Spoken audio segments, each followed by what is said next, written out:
বলেন আমার সাথে, সাধারণত আমরা 8টি জিনিসকে বেশি ভালোবাসি। এই 8 জিনিসের চাইতেও আল্লাহ তাআলাকে বেশি ভালোবাসতে হবে।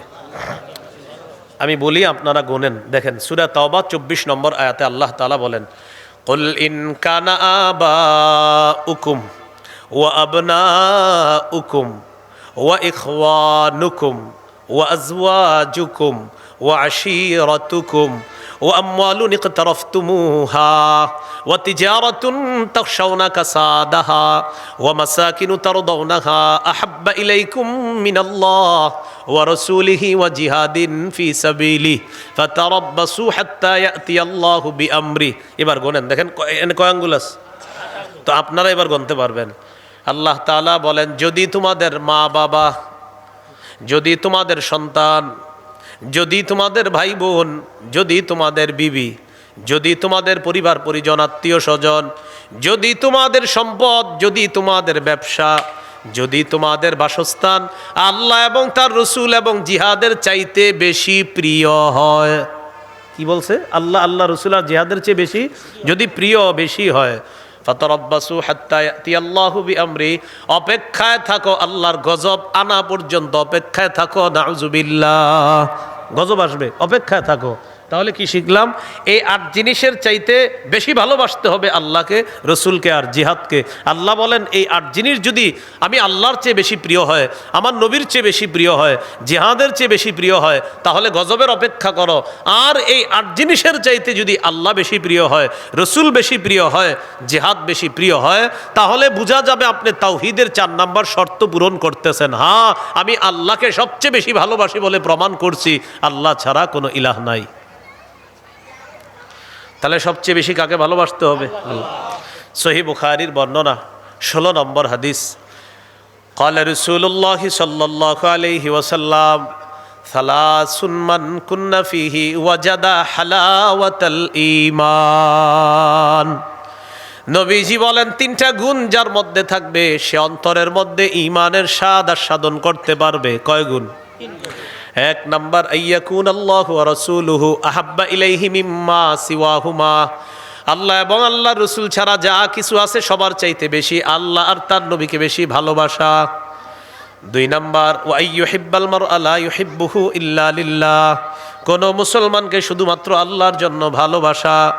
3 নাম্বার, ওয়া আইয়াকরাহা আইয়াউদা ফিল কুফরি কামা ইয়াকরাহু আইয়ুকযাফা ফিন্নার, কুফরিতে যাওয়া তার কাছে এমন অপছন্দের হওয়া, আগুনে যাওয়া যেমন তার অপছন্দ, কুফরিতে যাওয়াও তার তেমন অপছন্দ। বলেন, ক্রেতাকে? আল্লাহ। ক্রেতাকে? ক্রেতাকে? বিক্রেতা? এখন আমরা বলেন, বলেন আমরা, ইনশাআল্লাহ মুমিন্নি সবাই। তাহলে ক্রেতাকে? না, আল্লাহ। ক্রেতাকে? বিক্রেতা আমরা। দ্রব্য জানমাল, মূল্য জান্নাত। আল্লাহ তাআলা বলেন, ইন্নাল্লাহা আশতারা, নিশ্চয় আল্লাহ ক্রয় করে নিয়েছেন, আল্লাহ ক্রেতা। মিনাল মুমিনিনা, মুমিনদের থেকে ক্রয় করে নিয়েছেন, মুমিনরা হলো বিক্রেতা। হ্যাঁ, আনফুসাহুম ওয়া আমওয়ালাহুম, তাদের জানমাল, জানমান হলো দ্রব্য। বিআন্না লাহুমুল জান্নাহ, মূল্য হলো আল্লাহর জান্নাত। ক্রেতাকে? বিক্রেতা মুমিনগণ আমরা। ঠিক আছে, মাশাআল্লাহ, আমরা। দ্রব্য জানমাল, মূল্য জান্নাত। আল্লাহ তাআলা বলেন, ইন্নাল্লাহা আশতারা, নিশ্চয়ই আল্লাহ ক্রয় করে নিয়েছেন, আল্লাহ ক্রেতা। মিনাল মুমিনিনা, মুমিনরা হলো বিক্রেতা। আনফুসাহুম ওয়া আমওয়ালাহুম, তাদের জানমাল, এটা হলো দ্রব্য। বিআন্না লাহুমুল জান্নাহ, বিনিময় হলো জান্নাত, এটা হলো মূল্য। রয়ে গেল বাজার। কি রয়ে গেল? ইউকাতিলুনা ফি সাবিলিল্লাহ ফায়াকতুলুনা ওয়া ইউকতালুন, বাজার হলো জিহাদের ময়দান। ইউকাতিলুনা ফি সাবিলিল্লাহ, আল্লাহর রাস্তায় লড়াই করবে। ফায়াকতুলুন ওয়া ইউকতালুন, হয়তো সে হত্যা করবে, অন্যকে জাহান্নামে পাঠাবে, অথবা সে শহীদ হয়ে জান্নাতি হয়ে যাবে। বুঝে আসছেন? ক্রেতাকে? বিক্রেতা? দ্রব্য জানমাল, মূল্য বাজার জিহাদের ময়দান।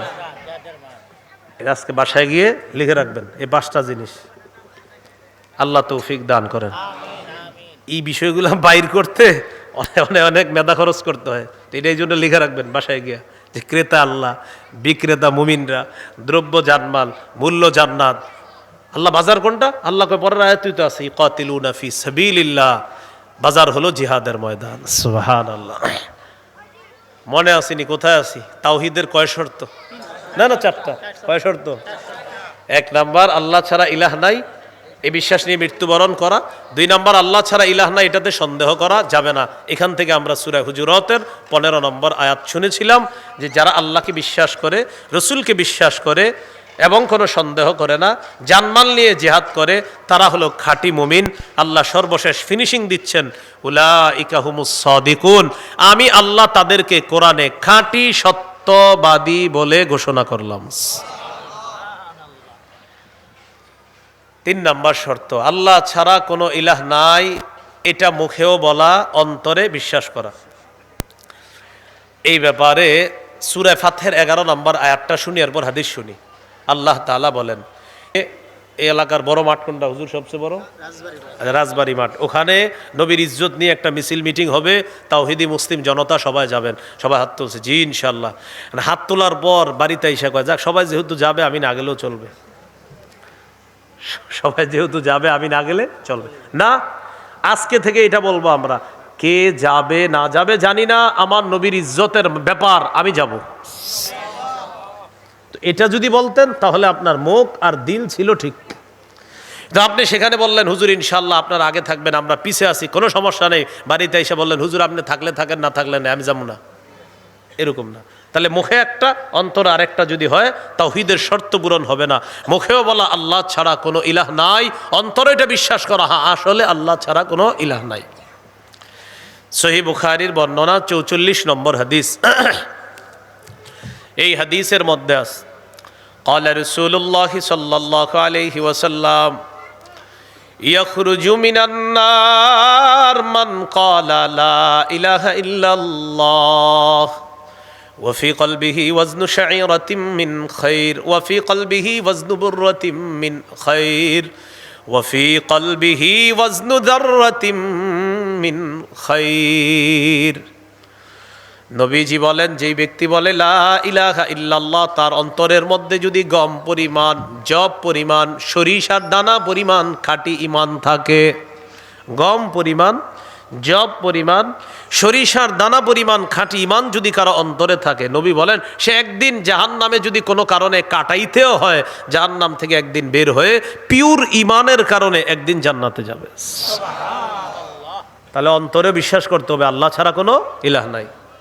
4 নাম্বার, সবচেয়ে বেশি ভালোবাসতে হবে আল্লাহকে। তাহলে বোঝা যাবে আমরা আল্লাহকে আসলেই বিশ্বাস করি, আল্লাহ ছাড়া কোনো ইলাহ নাই। এই সবচেয়ে বেশি ভালোবাসতে হবে আল্লাহকে।